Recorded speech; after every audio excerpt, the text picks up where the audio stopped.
Hey guys, Chris Funk here. I want to go over the Crescent K-Craft. Now I've had this for a little while and I didn't want to do a review until I actually kicked some tires and put it through its paces, and I was able to do that this week.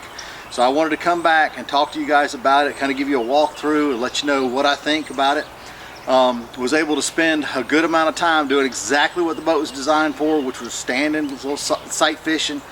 And really enjoyed it for that. Now let me go ahead and preface all this by saying I believe that this boat is a very specific craft. That if I'm just out, if I'm hunting and I'm, the way I hunt usually is 6 rods, full crates, plus my camera gear, everything else.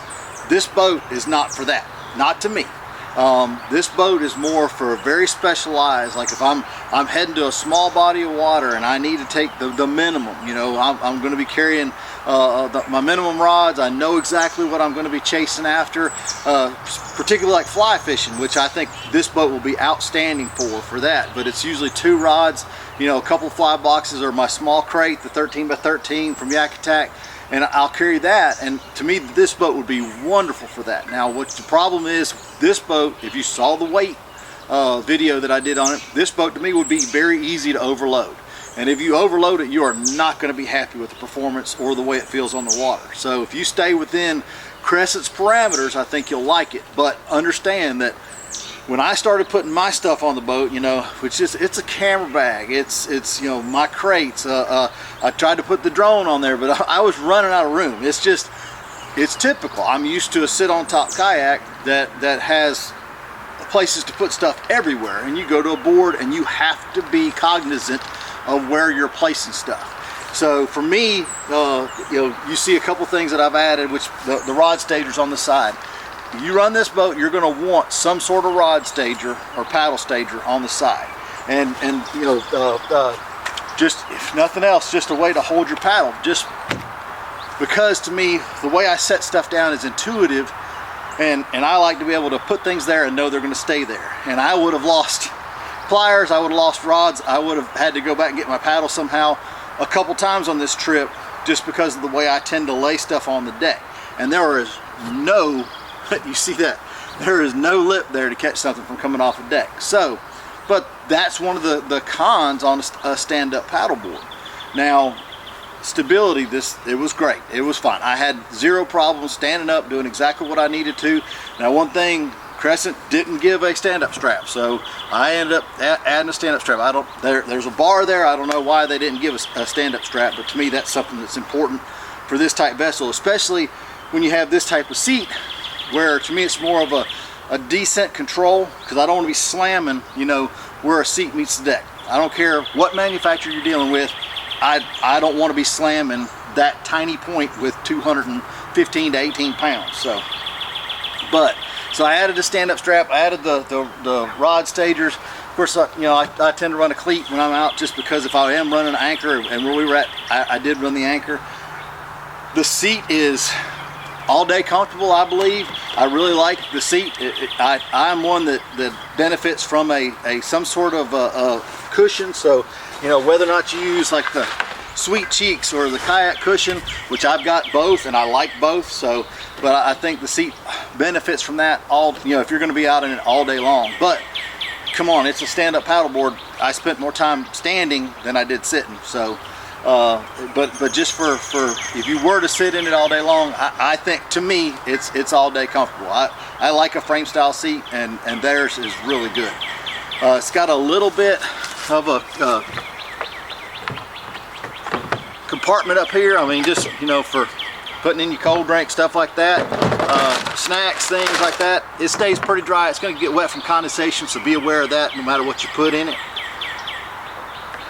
It's got the paddle holder up here and we'll talk about that in the cons. And then right here's a slot where you can put your paddle while you're standing. Of course, it's going to stick up pretty high, but you can put it right there. So it's got all that to it. The bow lines are very nice. I did hit one set of wakes that came off another boat, and I could see that it would ride up and get over. And that's one thing that concerns me, because in moving water, I want this to be able to punch through if I'm, and not into. I want to go up and over a standing wave, not into it and then wash everything off your deck. It's got metal tracks up front, it's got the plastic tracks in the back. I did add a track on the side, and most likely will add one on this side as well, because for my pliers and my grabbers that I tend to run on the T-Reins, I like to have them right beside my seat. I don't want to reach back and get them, and I don't want to have to reach forward to get them. I want them where my hand goes. So I've got the one added to that side. I will add one to this side as well. Now you can see it's got the seat strap through the middle, and we might as well go ahead and get on to the cons. All right, so I'm going to start with the seat. This in the middle, you could get nothing, nothing in there. The seat straps, where the seat bends over and comes down, it's a good 2.5 inches away from the seat. So that eats up some of your space. And then the bars on the side, I can't get my camera bags underneath the seat. I'm used to running, you know, my bags underneath the seat, and this one is not easy to get anything underneath the seat. So that's a con. Hey, it's my boat. I don't work for Crescent. I'm going to tell it like it is. Now, another of the cons, like I said, they didn't give you a strap. To me, if you put a bar up there, give me a strap. It's simple, but I did that. Now another con, and I'll show you right here. This is the factory, and I'll come in closer on there, but this is the factory tab.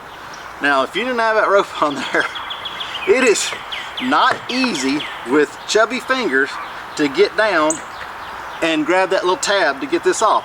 And they're not even the same. They're different. So, and that's one thing, especially like, man, quality control should catch stuff like that.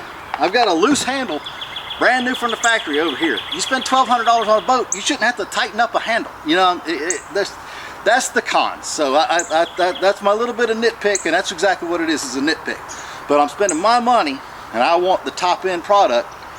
I need a top end product, you know. And but other than that, I added the little ropes. That's no big deal. I'll tighten the handle. That's no big deal. Everything else, all in all, I'm very satisfied with the boat.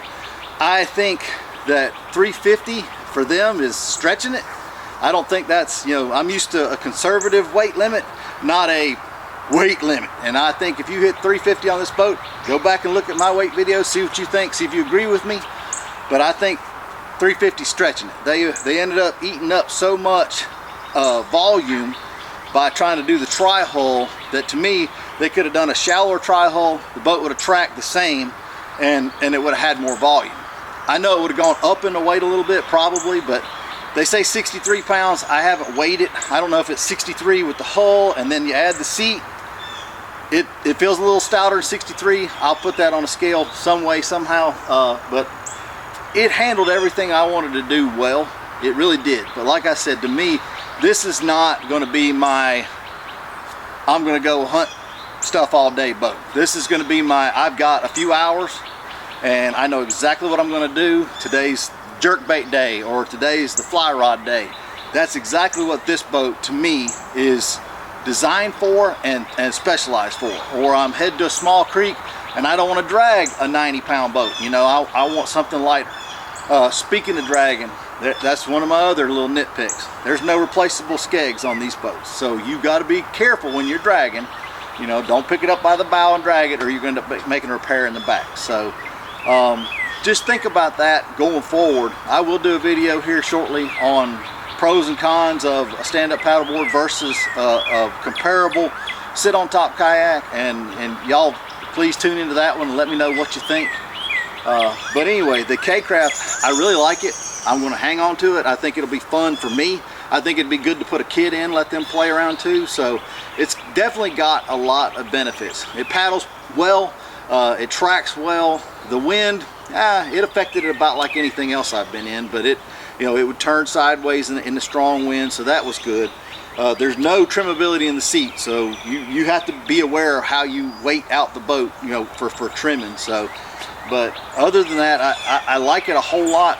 I think it's high dollar. I honestly think it's a little bit more expensive than it ought to be, but I wanted it and I bought it, so I'm one of the few suckers that do stuff like that. So, but I think it will be something that I'm going to use pretty regular, especially for those short trips, like I said. I hope this helps. If y'all have any question, man, hit me up. You know, I'll be glad to help you out. Y'all take care.